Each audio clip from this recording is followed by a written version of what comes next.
there was a period of time in 2011 when the major developers and the pension funds, the institutional investors, they were all looking to finances. There was a sort of a shake in the market, and they were looking to finances, and this site came on the market. It was known as Foyle's Bookshop. And this was the original site that Mr. Foyle and his family had put together since 1902.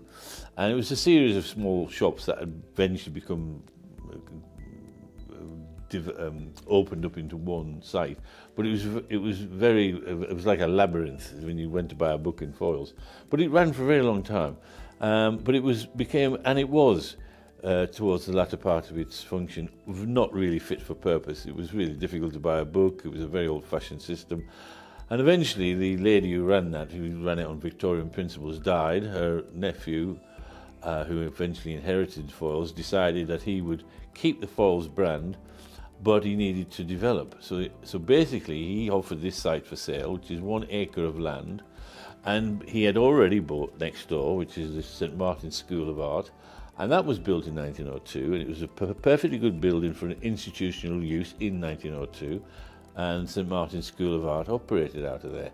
Then it became really not fit for purpose, and St. Martin's took a new campus in King's Cross, and a brilliant new campus up there.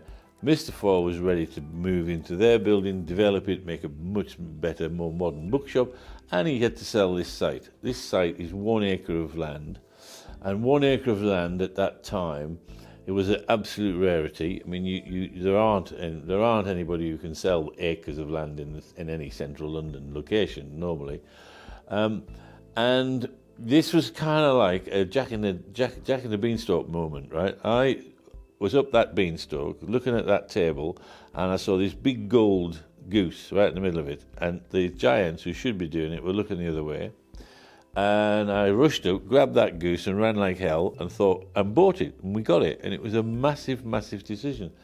It was £74 million, right? That's an extraordinary amount of money, kind of frightening amount of money. But I'd got the golden goose. I'm off running with the golden goose. I think as long as we've got it, we'll know what to do with it. That's as night might follow day. But really, really, really difficult proposition, this. We managed to buy something that would normally have been bought by bigger and more experienced developers, and we then decided we would develop this site. And this site has become what we have now is 350,000 square feet of a building which goes down 4 floors, comes out of the ground 9.5 floors.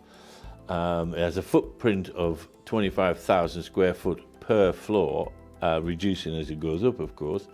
But nevertheless, it's an extraordinary building. It's a passion of mine, obviously. And if you want to have a footprint in Soho that accommodates such space, there is nowhere else to go. Also, once we bought it, of course, it was and did become a good buy, right? But I didn't know that at the time. It was a very scary moment when we were in the negotiations to buy this building with Mr. Christopher Foyle. But nevertheless, we developed it, and we developed it on a management construction basis, which means we controlled every aspect of its development. And it also came up in the middle of a pandemic. Now, all of those things would be insurmountable to many people, but we were in a position where this site was only closed for 3 weeks.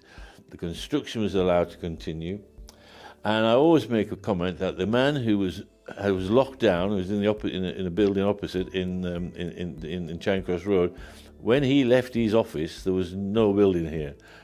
After lockdown, when he returned, there's a 10-storey building in his eye line, and that was because we were allowed to construct throughout COVID. We made the site COVID safe, of course, but 350 people worked here, kept their jobs, kept their livelihoods, fed their families, and we built this marvellous building. This building is significant in the growth and development of our company, that it changes our aspects for the future. It changes our rationale, it changes our finances, it changes where we sit in the world, and now it will employ, inside these walls will be 1,500 people, maybe 2,000 people.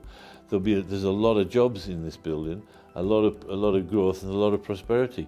So this is such a significant thing for us. This building, it's a passion.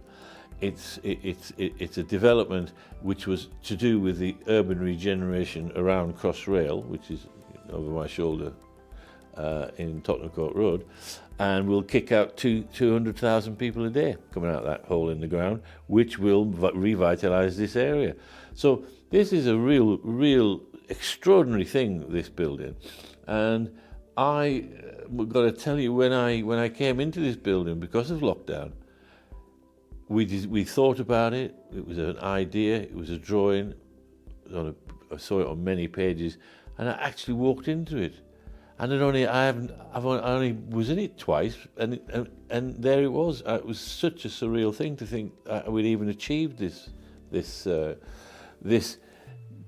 350,000 square feet that I only ever saw on a bit of paper or a drawing or an idea or someone's CGI. And that was all through COVID. And now we are letting this building quite happily too. People wish to be here. It's a unique and extraordinary opportunity to come to Soho, take advantage of what the Soho effect is, to have staff hired here, good transport links, you get nice bright staff, you get young, vivacious, exciting, vitalities all around you, creativities all around you. That's what the Soho effect's about, and here we are in the middle of it.